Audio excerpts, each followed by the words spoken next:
বৌমা, ও বৌমা, ও বৌমা, শুনতে পাচ্ছ না আমি কথা বলছি? ও বৌমা, শোনো শোনো। কি গো মা, তুমি ডেকেছিলে আমার? এসেছো? 10-12 বার ডাকার পর তারপরে আসলে। বাবার ওষুধটা পুড়িয়ে গিয়েছে। यार ये समझ गई। তোমার মতো বয়স ছিল না, তখন সবাইকে এই পরিবারে জিজ্ঞেস করতাম, নেচে নেচে জিজ্ঞেস করে বেড়াতাম কি চাই, কি লাগবে, কি চাই, কি লাগবে। তোমার মতো পড়ে পড়ে এরকম ঘুমাতাম না, না কি মোবাইল দেখতাম না। বুঝতে পেরেছে তো না পারোনি? अबे साले। হ্যাঁ মা, বুঝতে পেরেছি। भाई मारो मुझे मारो। A few moments later.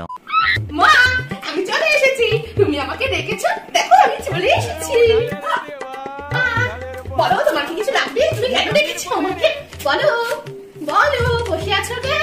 বলো।